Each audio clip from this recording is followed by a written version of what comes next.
Here we go, guys. Z page. This is it. So, yeah, I didn't get that first clip, but I just painted the background brown. I know it looks black there, but it's brown. This is just a piece of drop cloth that I got at the hardware store, a painter's drop cloth, and it's just a giant piece of canvas, essentially. It's just raw. And I cut a square of it out and shredded some of the sides. I just pulled out some of the fibers. And I'm using Distress ink just to give it a really grungy, dirty background look. And spraying it down with water so that way the ink wicks out and it spreads.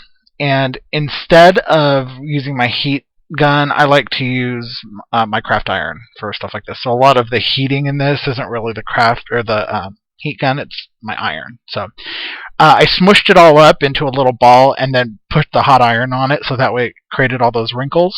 And now I'm just taking a darker color of Distress ink. I don't remember what that first one was. Might have been Vintage Photo. It had a reddish tint to it. This is Walnut Stain. And I'm just going right over those wrinkles so that they pop out, and then I'm ironing it back flat. This is the wrinkle distress technique. And just using a little bit of black acrylic paint. This is watered down acrylic paint and a needle tip applicator. I got these applicators from a little hobby store. I want to say they're Darice brand. D-A-R-I-C-E. I'm using my lovely cursive. This is a very simple page because so much of all of my art journal pages are very colorful and super vibrant. So I wanted to do a very grungy, muted background and page. So I'm using, this is a clock stamp with some brown StazOn. And I'm just randomly stamping. I tried using my script stamp on this, but because it was so detailed, the script stamp, it just disappeared. This is a Tim Holtz stamp, and it's just a little postmark.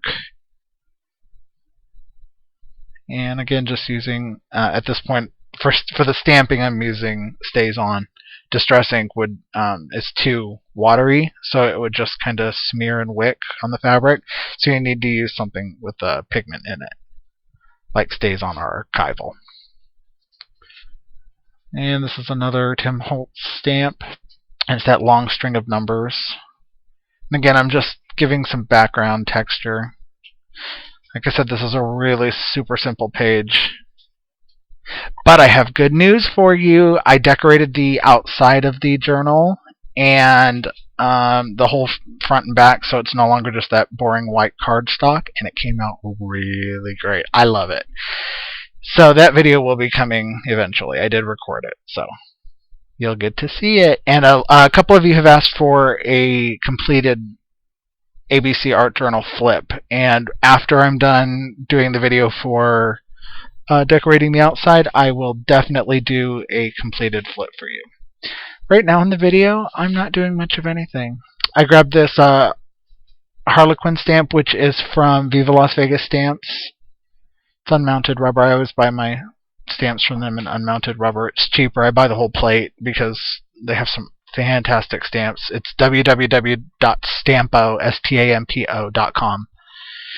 They have a new designer. Her name is, well, she's not that new, but Dee Catrone. She's amazing. She designs a whole bunch of stamps, and some are Tim Holtzy kind of, and some are just fantastic. She's just great designer. So check out their website. I'm using a little bit of Fabri-Tac. Since this is a fabric glue, it will hold this fabric down quite nicely. What you didn't see me do is I went around the edges with my scissors, my Tim Holtz scissors, and tried to shred up the sides a little bit more. So I put a few nicks and cuts in there, like in the top left. You can see one where my fingers are. There's like a tear in there, and that was intentional. I wanted to make it grittier. I wanted this to look like an old an old piece of scroll or parchment. So yeah, that's pretty much it. I think there's a little bit more. I don't know what it is. We'll see. Oh, I'm just painting that right side with a little bit of black gesso. I painted both of the inside covers black so that way it gave a little bit of contrast to the pages opposite of it. Not that the inside pages have any contrast, but these ones have contrast, so there you go. So yeah, very simple page, but it says 0, the number of reasons you have to not art journal. A lot of people are so afraid to start art journaling, and there's no reason to not start. If you have all the stuff, even if you don't have all the stuff, all you need is a piece of paper and a pen, and even just a couple of cheap craft paints. Really, I mean, it doesn't require all the money we all put into it. So I will see you all soon. Hope you enjoyed.